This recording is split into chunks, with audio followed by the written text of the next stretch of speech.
An American consulate closes in China. We're watching a major vaccine trial start today, and we have an important piece of American history to watch. Hope you're off to a great Monday so far. It's still dark outside. My kids are still sleeping. Fingers crossed we get through a couple stories before they wake up. The first one to have on your radar is what's happening between the U.S. and China. The U.S.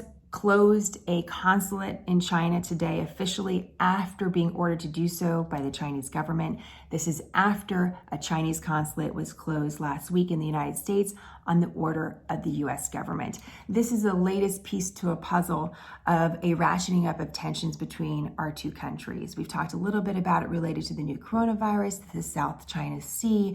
Now we're seeing this really diplomatic relations in focus. The U.S. Secretary of State delivered a really important speech last week talking about China-U.S. relations, asking the question, what does the United States have to show for 50 years of diplomatic engagement in China? So this is a really important story to watch after we're getting more reports of Chinese spying on important U.S. research facilities in Texas as being one of the reasons why the U.S. ordered the Chinese consulate to close. So it's a story to keep an eye on as we continue to watch what's really next. Because we're talking about the two largest economies in the world, the ripple effects of this relationship are far-reaching. It's one of the reasons why it matters. In the meantime, we're watching two big storms. The first named storm in the hurricane season for 2020 from the Atlantic, that was Hurricane Hannah, made landfall just over the weekend in Texas. We're watching Hurricane Douglas that's threatening Hawaii. We're watching always hurricanes for their threat to life and property, but we're watching it in particular because we're in the middle of a pandemic, and it's a question about how does management of these storms and the effect of the community maybe have a further effect on virus spread. It's a major concern here in Texas where we are, and certainly something to watch as we move further into this season.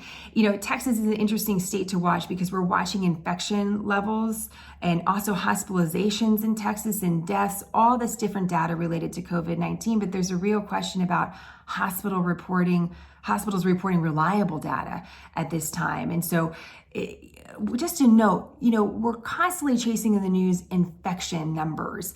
Infection numbers tell you only so much. What we really want to watch is hospitalization rates and deaths. Because if I said to you there's 5 new cases of coronavirus in your area, but everyone recovers in a week, that's a different picture than if I say there's 5 new cases, but we have several hospitalized. So just be careful with those headlines because I know a lot are coming at you, and we really want to make sure what we're talking about related to COVID-19 really matters. In a strange way, we need to see infection rates at a certain level in communities because we are trying out these vaccines. And a major vaccine trial launches today in partnership with the U.S. government. 30,000 people will receive shots. They don't know if they're getting the vaccine or not. Would you participate in this? I'm so curious. Are any of you? Because we need to talk.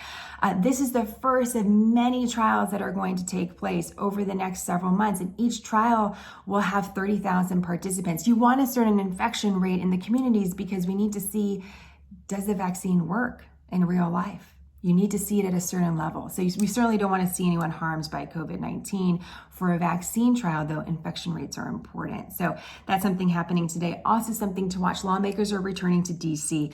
They are going to be looking at another round of economic stimulus related to COVID-19 and the pandemic and trying to soften the blow on the U.S. economy. We'll be watching that for details. The important part of American history that we'll be watching today is Congressman John Lewis will lie in state at the U.S. Capitol. This is a special honor only reserved for a few select Americans. Here's the little important part of American history.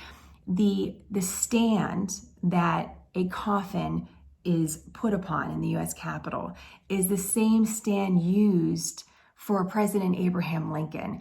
It has been retrofitted over the years, but it remains pretty similar to what it was in the mid-1800s. Isn't that remarkable? So common thread throughout history sort of linking us together as we watch an honor for this congressman and an important civil rights leader.